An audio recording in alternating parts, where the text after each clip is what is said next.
Welcome back to the Marvel Movie Minute, a daily podcast in which we assemble to explore the films of the Marvel Cinematic Universe, 1 minute at a time. In this, our 6th season, we are looking at the Avengers. I'm Andy Nelson from the Next Real Film Podcast. And I'm Pete Wright, brother of Thor. No, I can't even pull it off.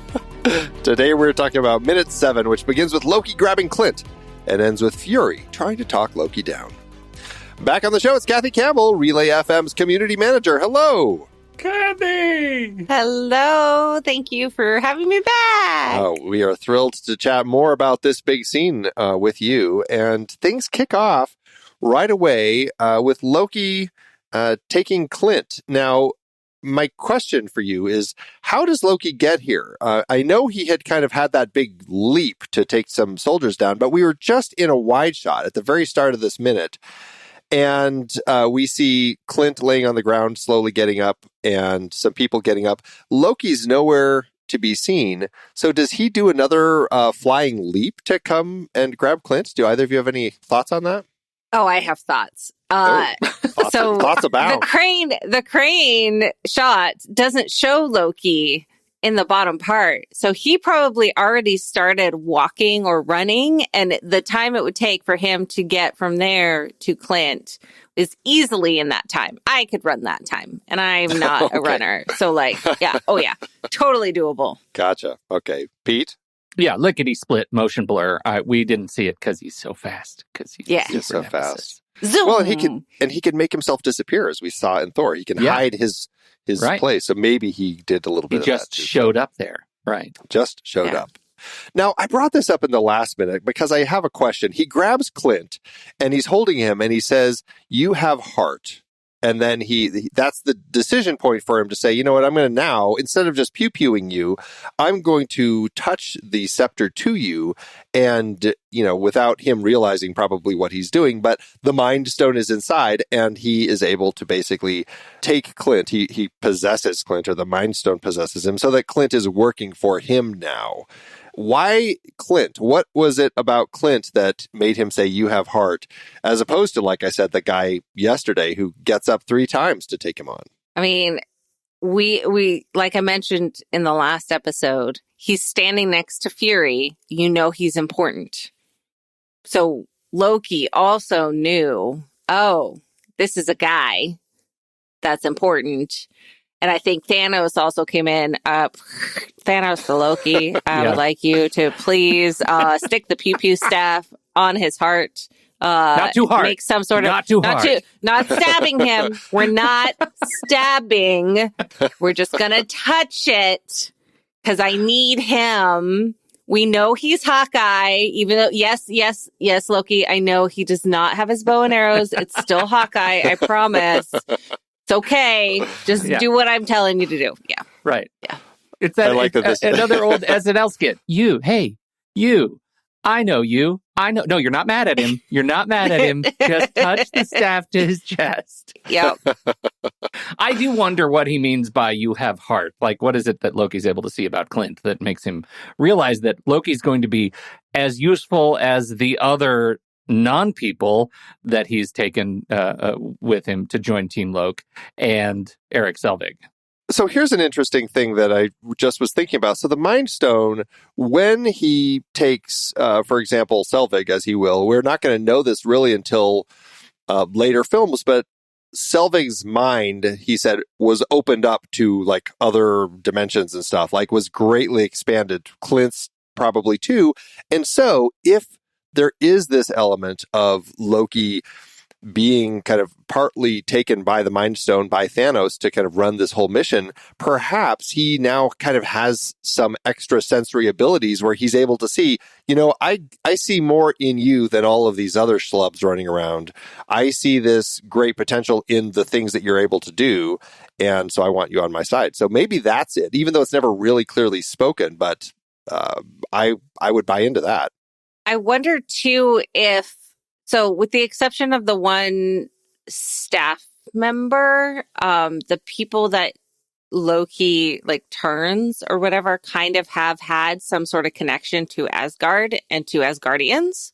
Yeah. So I wonder if there's not necessarily like a highway, but like a back road that the Mind Stone can follow to get into the brain and see. So it's a little bit easier to like manipulate.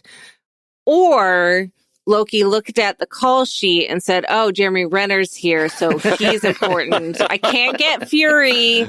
He's, over there, but let's get Hawkeye instead. I need some more above-the-line budget players. Yes, We're going to start high.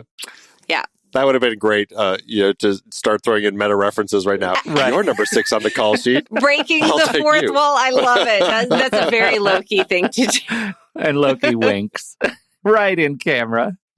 Absolutely. We don't get that till She-Hulk rolls around, but Loki would be perfect in it as well. Right. Oh my gosh. Such a good show. She's very funny. Now, famously, Jeremy Renner did not like the fact that he signed up to be this hero and then instantly gets his mind possessed by the villain and becomes a villain for the bulk of the film. And I don't either, because I always liked Hawkeye as one of like the comic characters that I actually followed in the comics. And so having him instantly... This is what we get from him right away is, he's just working for Loki now. It kind of bugged me. And so I'm on Jeremy Renner's side with that. But to your point, yeah, Loki needs some big people on his side for a little while. So I guess this is why we're getting him, right? And also this is a way that that he can, Hawkeye's going to stay alive for a little bit. So like he's not going to get killed off in the first 10 minutes. Right. Like a lot of guards just did. Or I guess 7 minutes. Let's say like the other S.H.I.E.L.D. personnel that he could have turned that would have made an impact sort of narratively on the Avengers, right? Black Widow, right? He could have Black Widow could have been that wouldn't have been because Scarlett Johansson we've known for several movies now and might be too important. But who else would have made the same kind of impact but not have been too much of a loss? Maria Hill, like there's someone else he could have taken. So I mean, Renner was written for it. Like he was made this character in this particular story is the only one that could have made the same kind of impact. Especially because he hasn't had as much of an impact with the other Avengers because they don't know him yet. Yeah, and he has a connection with Black Widow, but that's pretty much it. Yeah. Which we don't know yet. We don't know anything about that yet. Right. But like looking at this from, a director, producer, writer standpoint, it makes sense. You have a star, someone who people know from the comics. They know Hawkeye's going to be an Avenger. So, what if we make him not an Avenger? He's part of the bad guy. Let's put a twist on it that the comic fans, which we all know, comic book fans really love and enjoy changes to their canon. And I'm sure that they all really appreciated this opportunity to expand their ideas of what the story would look like. Oh, I'm sure. Yes. No, that's a big hit. Although, I do think that, that doing this with Loki, I think the risk that they take in this, in just going down this road is, to your point, not only just angering people who are legit fans, but also not having the emotional impact that they expect this turn to have.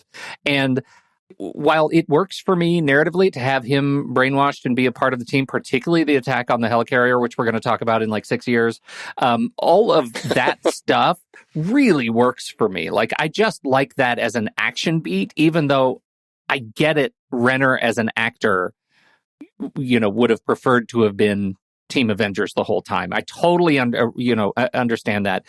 The way it plays out for me, I think actually plays for the film. Well, and there have been plenty of times in the history of the comics where any particular hero had been turned in some capacity by a villain to be doing bad things. It's not new in a comic book story for a hero to suddenly be villainous. Yeah. Only to have a reveal happen later, like, this is why that happened, but they're still a hero. And to a certain extent, this does kind of line up. I mean, I can't say for sure if that ever happened to Hawkeye in the comics. I wouldn't be surprised, though. And so, to that extent, it does feel very comic booky to take your character and basically have them possessed by the bad guy. And I think it also adds a layer of importance to Hawkeye as a character for people that don't know the comics, because you're going to have all of these Avengers coming in, some that you've met before, some that you don't, and you are more interested in him because you don't know that he's Hawkeye, especially if you haven't seen Thor. And then this is your introduction to him. Yeah, it's not, the best hero vibe, but it does make sense when the story goes along that you're like, oh, this made a bigger impact, or potentially a bigger impact to the story as a whole. And I suppose in the context of trying to do this team film where you have a lot of characters that you have in the sandbox at the same time, that you have to somehow give them all enough time so they feel like they're actually part of it. Yeah. If this hadn't happened and Hawkeye was with Fury and all the heroes, that just means anytime we're with the heroes, there's even less time for him in those particular scenes. Right. Or more time that's having to get split between everybody. So now by splitting him into the villain camp, you're suddenly in the situation where, well, he can have a little bit more of conversations with Loki, because he kind of becomes Loki's right-hand man for a particular period of time in the film. And that allows him to have more play than he may have if he had just been with the good guys the whole time. And it also adds a dynamic to the villain to have a right-hand man that you don't really know who he is outside of like him. He's just turned. So, okay, he has to make his friends along the way. But like, it makes those scenes a little bit more interesting, and exposition that comes in the future of Loki explaining a little bit of kind of what he's doing. It makes more sense than if it's his buddy that tagged along in the pew pew like zoomy machine that he then has his, accomplice with him. And then they're like, oh, we better not attack Thor yet. We're waiting for XYZ. Like, by having him someone that doesn't know the overall plan, for the audience to see that exposition and whatever storytelling is going to happen, it kind of makes it feel more natural. For sure. So there's a lot of reasons, and it does make sense, even if for somebody who's a Hawkeye fan, it might be frustrating. Until they've listened to this minute and realized the sun has come up on Loki or on Hawkeye the villain. They're like, oh, okay.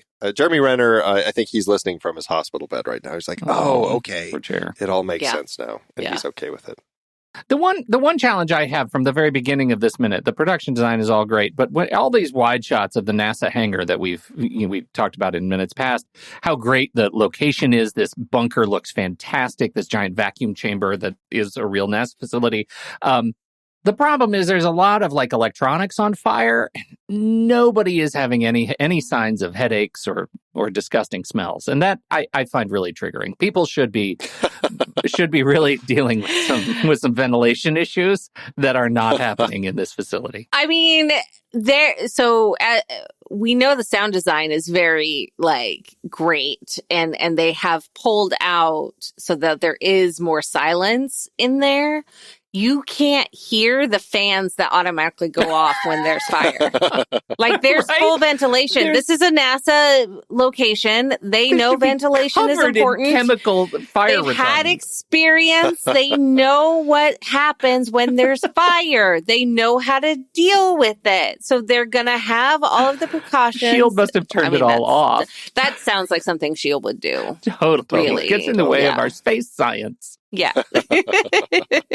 It's not aesthetic. Right. It's right. Exactly. It's like taking off the lifeboats at the Titanic. Exactly. That's what's happening here. Exactly.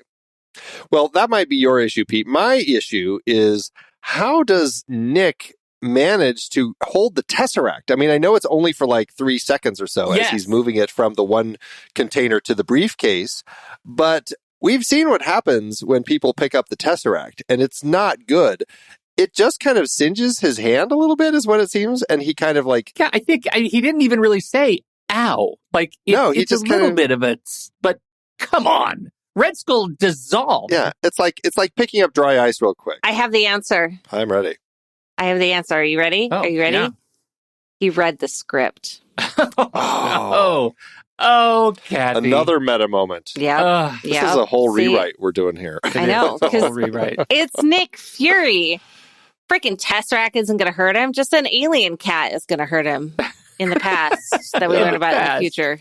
Yeah. Well, it's funny that you say that because I feel like there is an element from Captain Marvel where perhaps in his interactions with the Tesseract and the cat and all that sort of stuff, somehow it all made it okay for him to now interact with the Tesseract in this way. Yep. I don't know. Or he has magic. Oh, I mean, he is wearing gloves. He is, but so was Red Skull. Yeah, but he's magic gloves. Okay, these are magic NASA gloves. They're not blue, so I can understand the confusion that you wouldn't see that they're like alien technology, but in the lid of that magical little like pelican case, there's a glove that you pull out that is a hold the Tesseract glove. I love that. Okay. Red Skull didn't know about it. Well, they hadn't invented it because yet. he's a Nazi. Yeah. Right.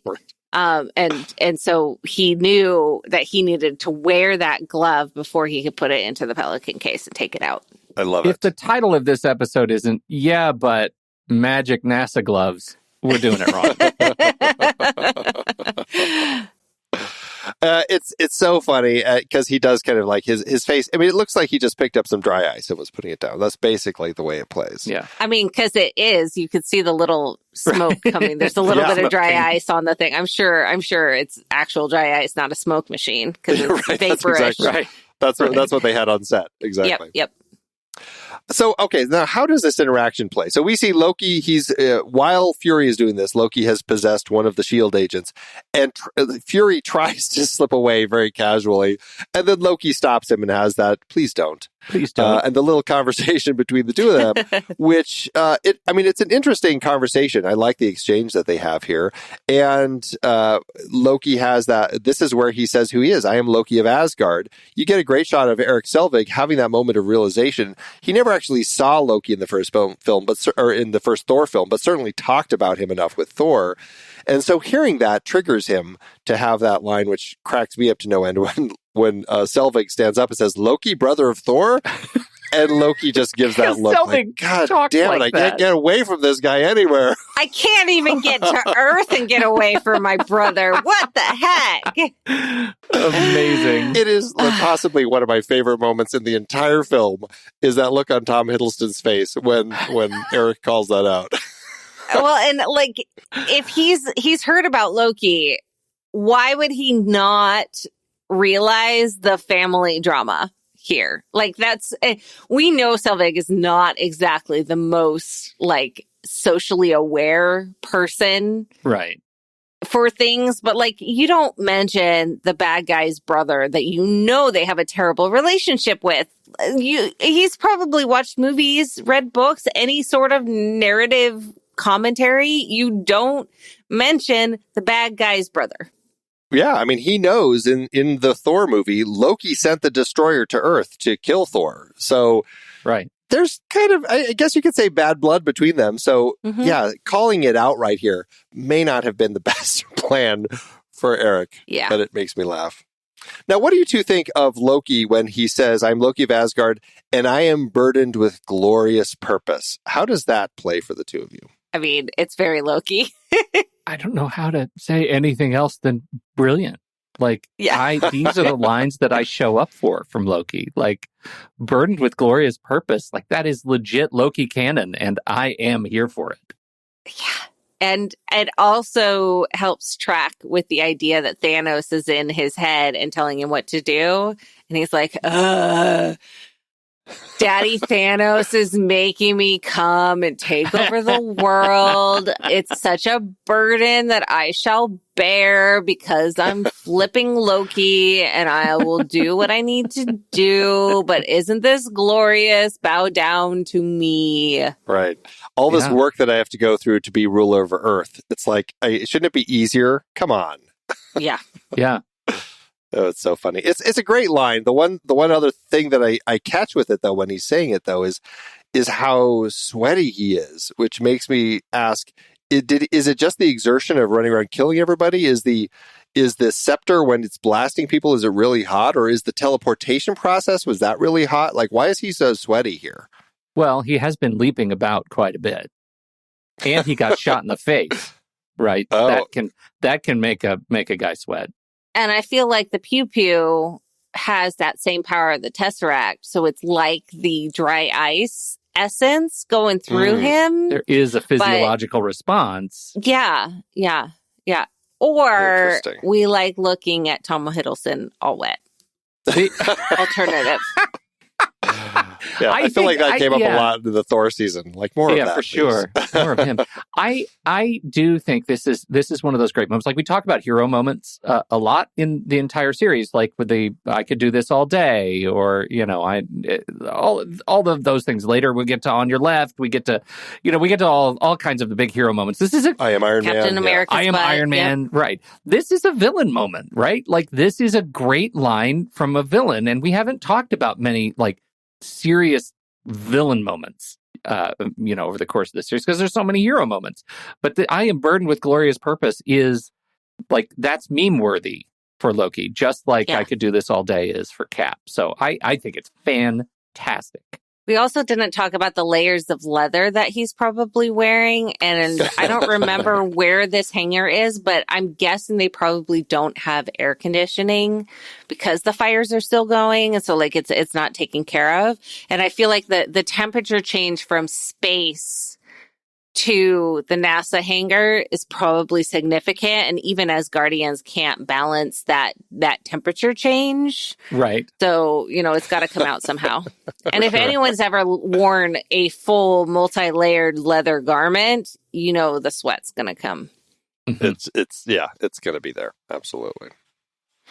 Well, at the very end of this minute, so Fury has this moment once he realizes this is an alien. It's finally been revealed. It's Loki, and he's from Asgard. And he starts saying something. We'll have to talk about it with our guest tomorrow.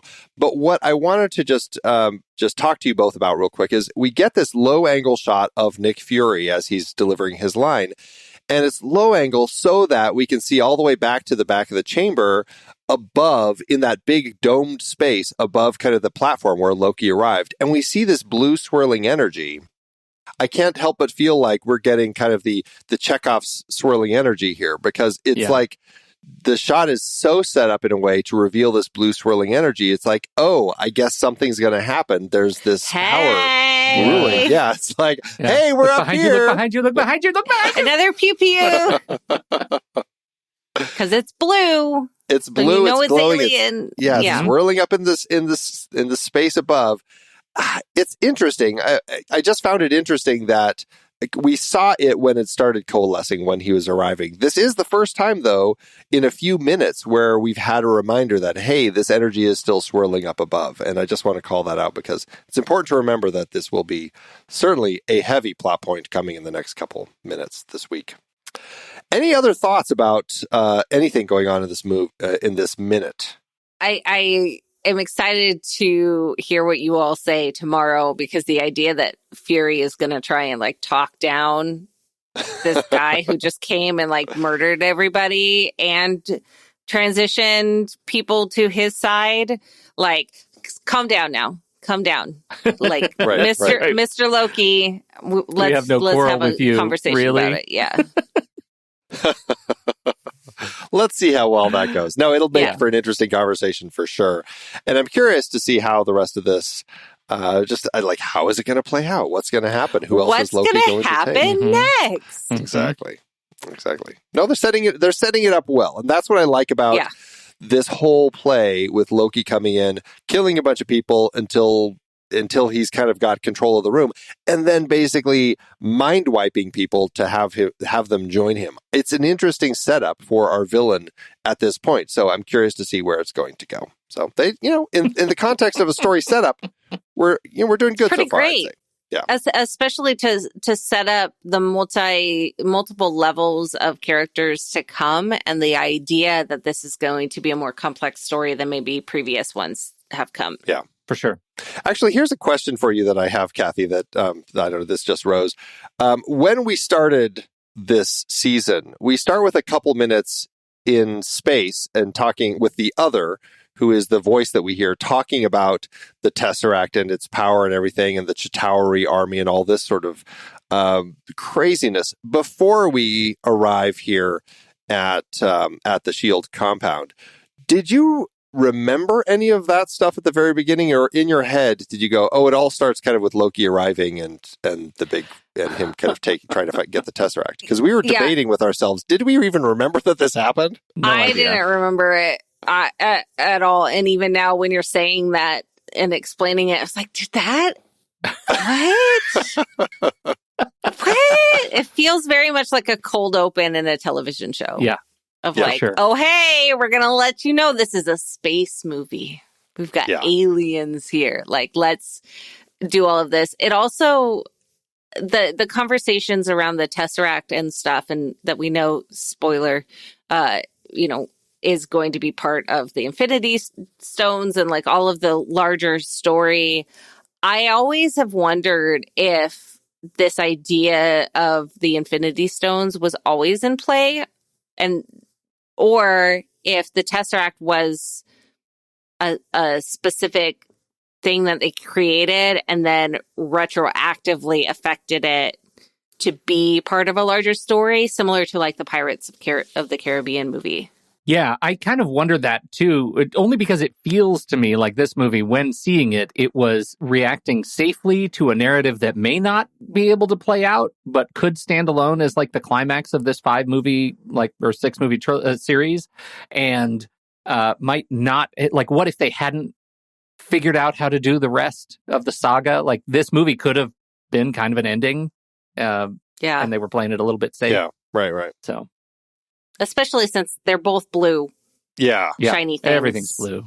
Everything's blue. At this point, it felt like they were just going to keep making blue things. I mean, even in Thor, there was the casket of ancient winter, which was a big blue box, which looked just like the Tesseract, and confused me until I started doing this show. I'm like, oh, it is something totally different. I don't think I even caught that. So it's funny. Like, they just really love blue at this point. They hadn't so much blue. Yeah, they hadn't quite figured it out, but maybe they watched Twilight. We're inspired. So much blue. All the Pacific Northwest. That's right. That's triggering. We just did a whole series on those movies. Gosh. I did too. Mine were called The Incomprehensible, and we played drinking games. That's about right. It went as well as you would expect. Oh, that's so great. So great. Yes, absolutely. That's what they need, for sure. Curses, Andy, we should have had more booze in our episodes. Yeah, we 100% should have. Live and learn. Right? To listen to The Incomprehensibles, visit theincomparable.com and become a member, because they're members only, because there's lots of naughty words that are said. Naughty words. Well, this is a good point. So tell everybody about that, and what other sorts of things that people can hear you. Where can people find you out there? Yeah, you can, for one simple link to remember, you can go to kathycampbell.com, which links out to all of the things that I do, but I do several podcasts. I do The Agents of Smooch over on The Incomparable, where we talk about romance. And part of the things that we do for members shows, not only do we drink and watch movies, but we also play some D&D that's romance related, all sorts of fun, because the world needs more love. And then I also do a show called Dragon Mount, which talks about the Wheel of Time television show on Amazon Prime Video. We've also been lucky enough to interview several cast and crew members, and just recently published an episode where we talked to Rafe Judkins, the showrunner for the Wheel of Time. Wow, and then over on Relay FM, I am the community manager, but I'm also do 2 shows there, Roboism with my buddy Alex Cox, where we talk about robots and tech and isms, and it usually comes all around to capitalism is bad. And then I also do Conduit. Spoiler alert. God, Spoiler Kathy. alert. I know, I'm sorry, but I gotta, let you know what you're getting into. It's very heavy-handed. But then I also do a fortnightly show with my buddy Jay Miller called Conduit, where we talk about productivity, but in the real life and real world, and how life doesn't happen perfectly, and how to get through the hard times, how to get through the difficult times tricks and tips to make your ADHD brains possibly work a little bit. But it also serves as an accountability show. So we have things called connection checks, where for 2 weeks you work on something, just one thing, one goal for the next 2 weeks. And then our audience tells us about them and how it goes. And then we set another one for the next fortnight. And so it's kind of a fun little community we have over there of conductors is what we call them. That is fantastic. It's a great show, you and Jay. Great show. Love it. And, Thank you know, you. it fits for anyone who listens to other stuff that I do. We do the Taking Control ADHD podcast, and we have shilled in our community that they need to go check out Conduit too. So it's worth it if you're on the neurodiversity spectrum and just need a little bit of or juice. Even if you're not, even if you're not. And would like some ideas on how to, work with your own brain, because it's a little bit of everything all rolled into one, and a great community. We love all of our conductors. They're pretty amazing. That is so awesome. We'll have links for everything in the show notes. So check all that out, everybody. We'll be back tomorrow to talk to another guest. I believe, Pete, we're bringing Tommy Handsome in, Tommy Metz III, for something other than credits. Ringer. He's the credits ringer. He's not allowed to come early. It's quite a surprise. Well, like I said, we're shaking things up this season. Maybe he'll have watched more of the movie this time. Well, it's a good thing we're picking early minutes. He's only had to watch 9 minutes of the film. So as long as he's watched the first 10, we'll be okay. Oh, Kathy, thank you so much for joining us for these 2 episodes. We had such fun talking with you. So much fun. Thank you, Andy. Thank you, Pete. Thanks, Kat. And we will be back tomorrow with Minute 8. So, Pete, thanks as always. Let go of that ice, people. Until next time, true believers. Pew, pew.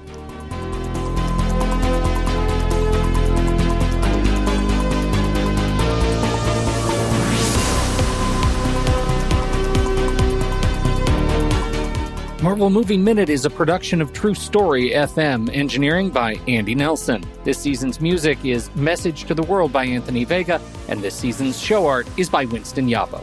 Find the show at truestory.fm. If your podcast app allows ratings and reviews, please consider doing that for our show.